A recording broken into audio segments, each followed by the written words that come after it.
Hello, Aquarius. I know it's been a while since I've been here to do a reading for you guys or for anybody, but a lot has changed since I was last able to sit down and be in front of a camera. I'm in a new place, new space, lots of new things. But anyway, let's get into this. I have been fasting today, so my articulation might be a little bit slower and it might be a little bit more difficult for me to find the right words for certain things, but I feel like it's very much helping me tap into something that's definitely wanting to come through for you today, Aquarius. So I'm going to roll with it, and I promise you I will get something to eat after this reading. I'm not suffering. I'm recording this on the cross-quarter day, the middle point between the Libra equinox, which takes place in September, and the Capricorn solstice, which takes place in December. It's the 15th degree of Scorpio on the ecliptic for those of you who like that sort of information. But this day, the sun is making a square aspect to the cross quarter, which is actually in your sign, Aquarius, which is the winter-spring cross quarter. It's actually also the start of the Chinese solar year and the beginning of spring, or at least that's the solar term that begins at that point, just like the solar term that begins today at this point at the 15th degree of Scorpio is the start of winter. Now,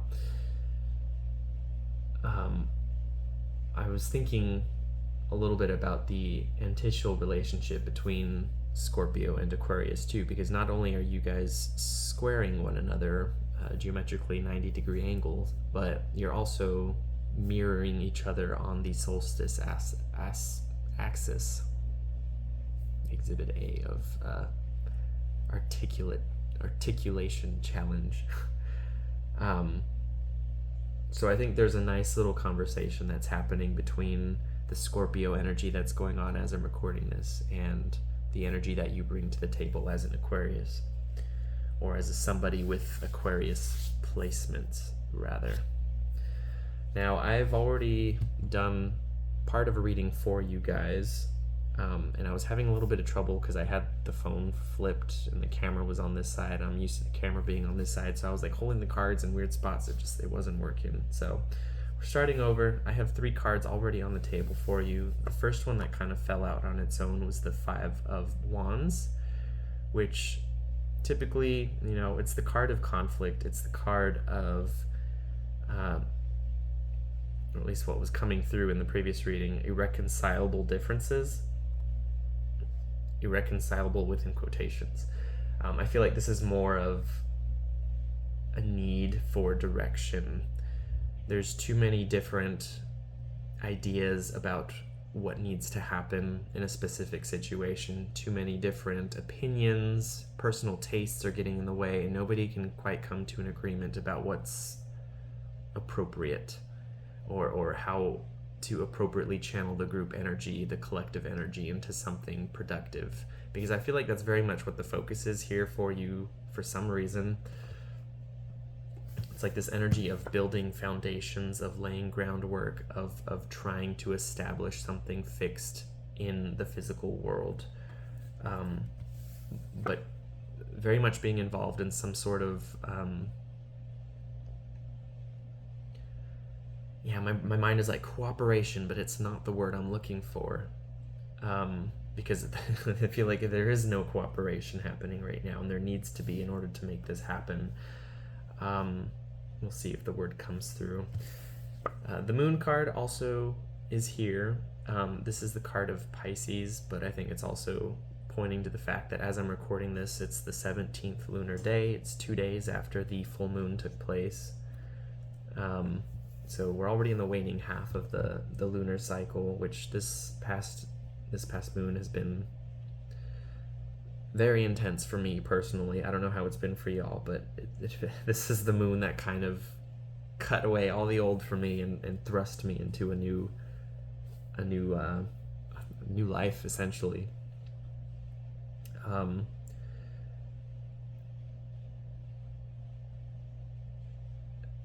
okay, interesting. These two cards, the concept that's coming to mind with this pairing here is disseminating ideas. And what I think that means in the context of this is, like, I don't know if you're being called to sort of operate from a position of authority within the situation. Like, maybe you're being called to take the reins, you're being called to kind of take charge in some sort of group.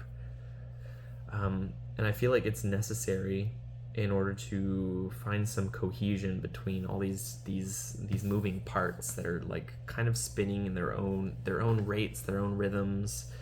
All these cogs, they're kind of turning at disharmonious frequencies or rotation rates.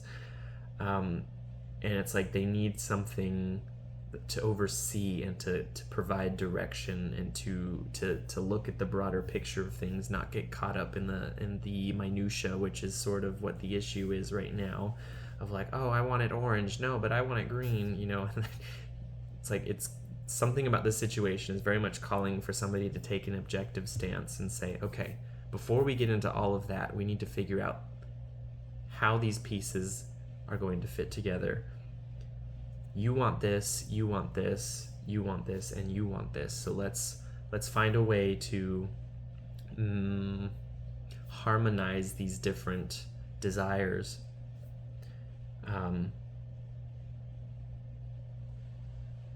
And sort of align them with a shared purpose, if that makes sense. Because it's okay to have all these different approaches,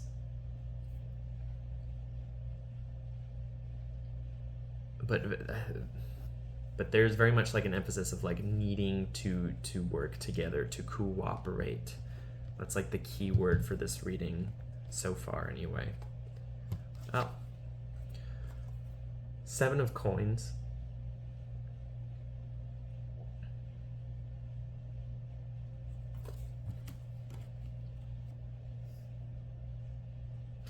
I feel very much like maybe you've been kind of standing around watching this debacle sort of take place, not really wanting to get involved, kind of seeing it for what it was, maybe being a little bit bored or unimpressed with it, and just like, it's not even worth my time or my effort to even provide the direction that it might need to succeed. So I don't know if maybe there's a sort of a recapitulation taking place in your mind, you're really trying to take stock of what your priorities are.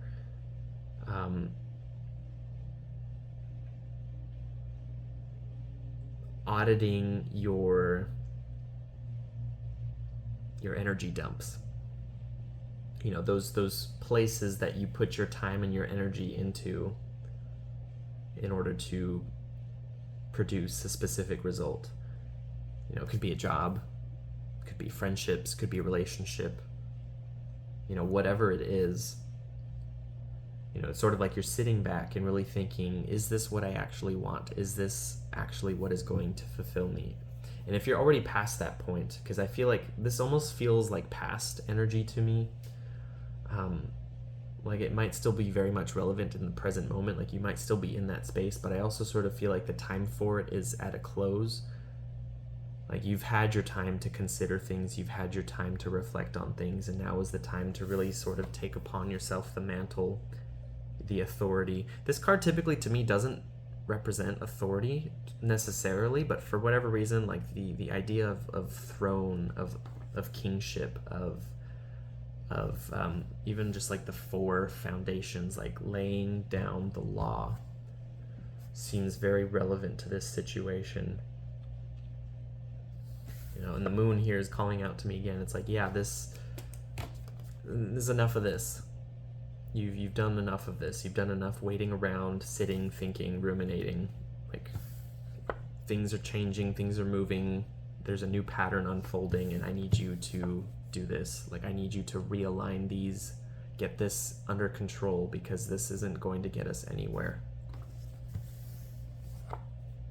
And I think, interesting, so this interesting little transition from a 5 to a 4.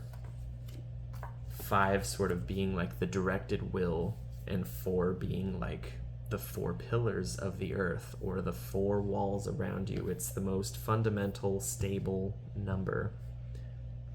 And I think it's like once you remove yourself from this equation and sort of take on a higher, broader perspective, kind of like the moon watching over the earth, not a part of it, but definitely having effect, controlling the tides, controlling the minds, I think in some ways manipulating the electromagnetic environment that we're inhabiting, which is, I don't want to go off on a tangent, but that's something I'm very interested in, and something that I feel like is not explored enough yet.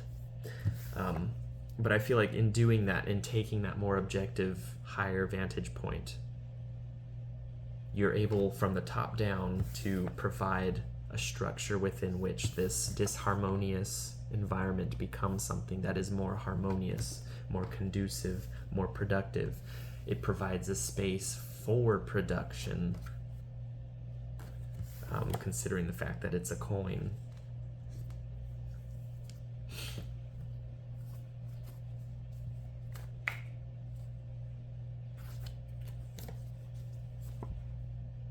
Five of Swords, 8 of Wands.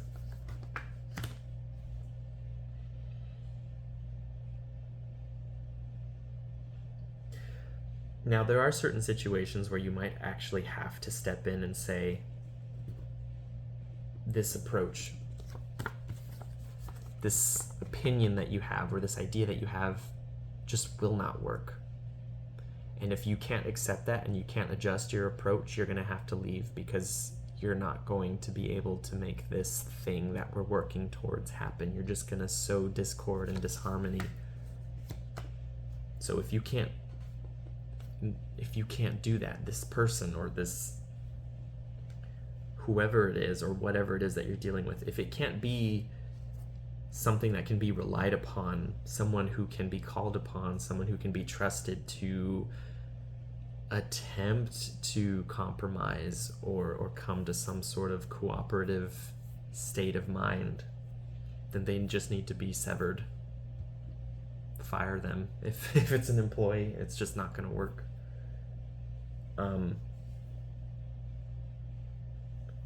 And I think having that level of cold calculation is something that you're probably already adept at, so I don't think me saying that to you, I don't feel like it's a challenge for you to do that sort of thing. Like, it's very easy for you to add the numbers together and come to a conclusion, and if the math isn't working, then it's not working. Carry on. You're needed elsewhere, not here. And it's like this 8 of Wands coming in as a sort of approaching or impending, for whatever reason. Impending is the word that's coming through. Circumstance. It's having a very weird dialogue with the Moon card right now. I'm not really sure why. I'm holding it like this because that's kind of how it looks on the table, but like these are the disseminating ideas. Like this is the... That's so interesting. I'm seeing like, typically you think of like the arrows of Cupid with this card. I'm seeing like arrows landing on there's a bunch of arrows being shot at your door, and like on these arrows there's like wrapped scrolls, long notes listing out certain plans, certain ideas. It's like you're receiving messages about propositions, not necessarily romantic propositions. Like I feel like these are very much like professional, career-oriented propositions, like providing you with ideas and with opportunities. And it's sort of like the situation is kind of calling for you to have the mindset of looking for the most high quality fruits, and sort of cutting off the rotting, maybe smaller, less sweet, less beautiful, even fruits that are sort of popping up for you on this vine, and only keeping the highest grade, highest quality fruits. Some sort of like quality control environment sort of happening here. It's very interesting.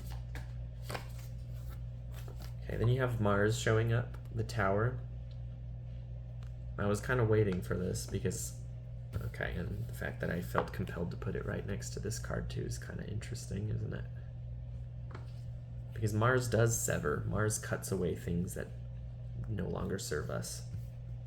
Sometimes maybe a little too haphazardly, sometimes violently, but usually necessary. Now, remember, as I said, I'm recording this at the time of the moon sort of entering into conversation with that opposition that's currently taking place between Mars and Uranus, really highlighting this sort of energy of tensions that's kind of coming through for this reading, this dynamic between wanting to break away from the conventional control matrix and branch off into independence, while being very tied down. I feel like this opposition is sort of highlighting this energy of Mars being not necessarily restricted,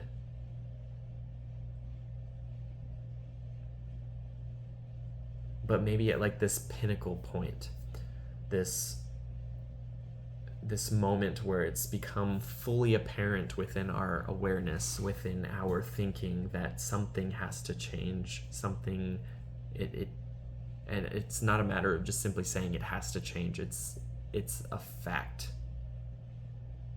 If there is no if, things won't change, because things will change, things are changing. There's no choice in the matter. There's no going easy.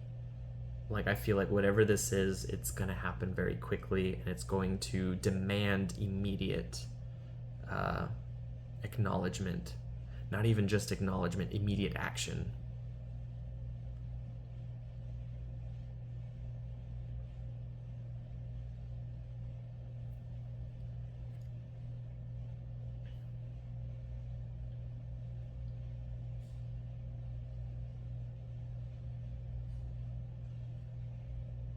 I'm taking a moment to pause because I'm almost like, was this meant to be a collective reading? I mean, it almost makes sense that it's coming through for the Aquarius reading, because Aquarius is very much tied to the collective, the lay person, the people underneath the control matrix. And the concept of the control matrix is very Aquarian too.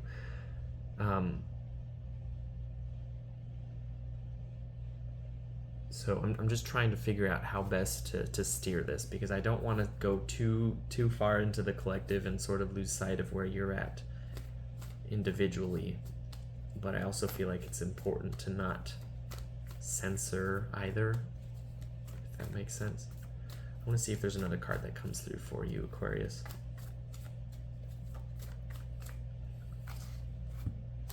Capricorn's card, Devil.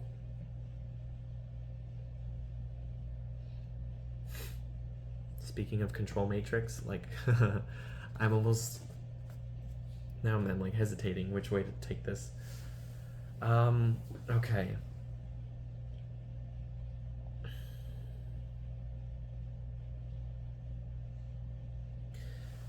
Okay, there's an almost compulsive nature to this card as it's presenting itself to me right now. And specifically in relation to these other two cards, the Four of Coins and the Eight of Wands.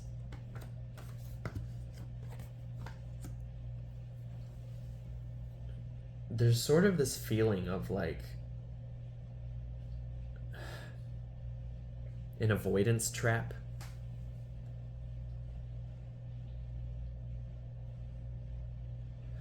Like, to some degree, I feel like you, or probably you, somebody in the situation, has such a clear concept, a clear grasp of what's happening, of what's unfolding in your life, or even collectively. And instead of acting upon it, instead of doing the Marzi thing, which is to, we're gonna do this, like, we're not sitting around thinking about it, we're doing it. Instead of taking that approach, it's like, well, maybe we can just, sit on the couch, wrap myself up in a nice little blanket, and, just fall asleep, take a nap. Oh, oops, the whole day's gone. How did that happen?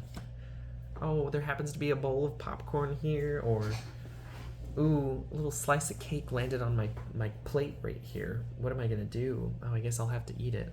It's just very, very specific imagery that's coming through, but it's like, this idea of complacency, this idea of not wanting to interact with or be faced with the reality of needing to act on something.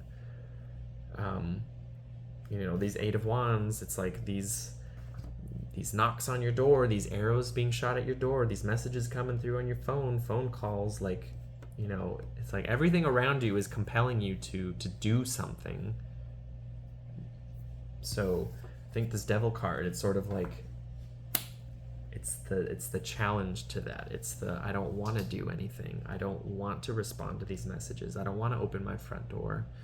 I don't want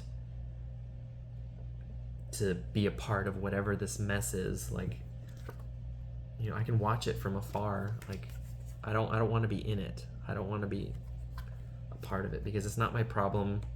They don't think the way I do. I don't believe the same things they do, so why bother? They're never going to see it the way that I see it. And I don't think that's true.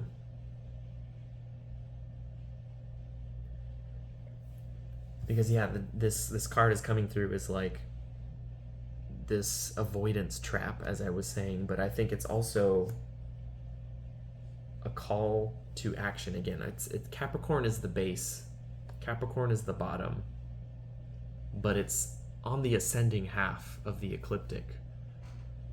The 0 degree point of Capricorn is the lowest point of the zodiac, the most southern point of the ecliptic. And from that point, it's moving north again. From that exact point, that's the exact point that the motion turns and starts moving north. It's the winter solstice for those of us in the northern hemisphere, December 20th, 21st, all that. But it's like this energy is building up from the bottom, from the base. And yeah, it takes a while, like 90 days thereabouts, 88 to 90 days, to make it to the spring equinox again, when the light is equal for both hemispheres and summer is sort of whispering at us in the north, and the light is clear and apparent and taking charge again. But it's like this process takes a long time. It's not something that's just going to be ready for you in the blink of an eye with very minimal effort. It's something you have to work on. It's something you have to chip away at. And it is very difficult to sort of take control of a situation where there's a lot of disharmony happening. But if you have the ear to find the harmony, if you have the mind to know how to move certain parts in certain ways in order to make the machine work, very roundabout language, if you know what notes the orchestra has to play in order to produce a beautiful, harmonious song, then step up and be the person who helps to direct this mess into harmony. Because your approach is valuable. Your approach is necessary. You have something specifically that nobody else does.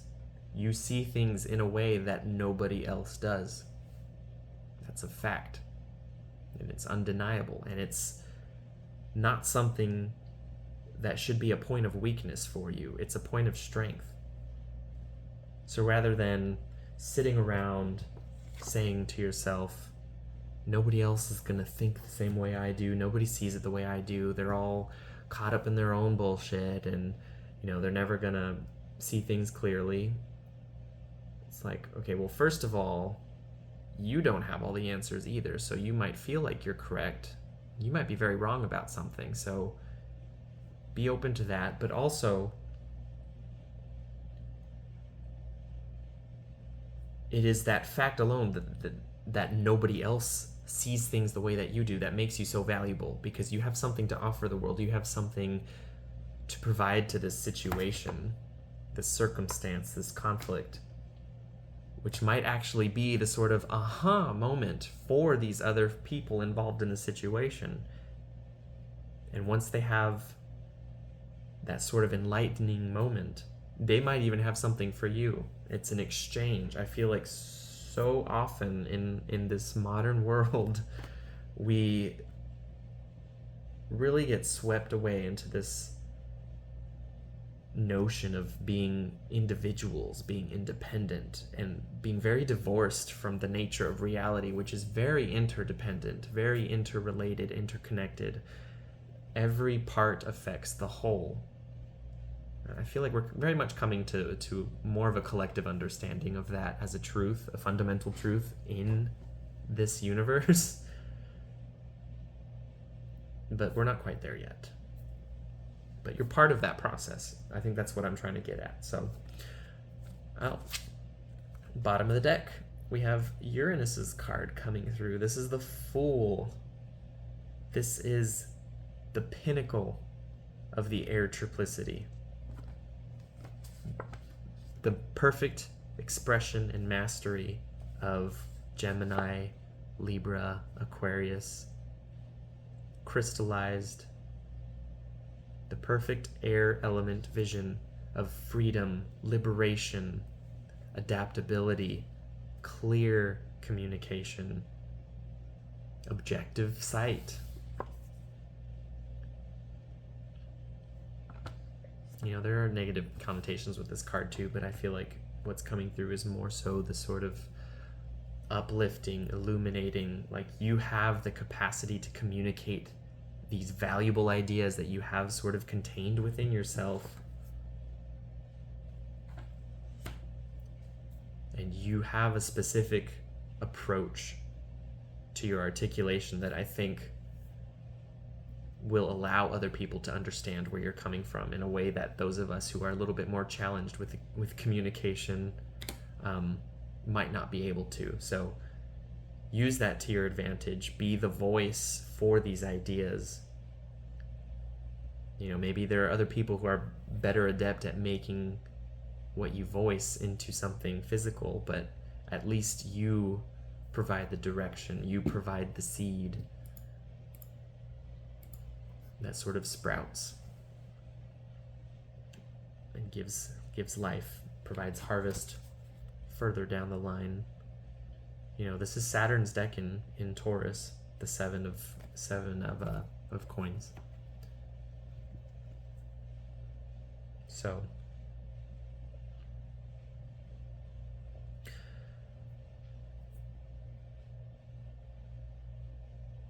with that, I think that's all I'm getting right now. Yeah, everything just kind of went. So I hope this provides food for thought for you, Aquarius. Helps provoke a little bit more of a serious investigation into why you're doing what you're doing at this moment. Maybe a little counterbalance to whatever approach that you are taking. In a moment to pause and reflect on what's unfolding. It's going to be okay because you're okay. Maybe you're not okay. Then I don't know. I can't really say anything. But you're here and you're watching a video, so I figure you're mostly okay, right? But yeah, take care of yourselves, take care of the people around you, and do your best. And don't hold yourself back. But be nice. Yeah.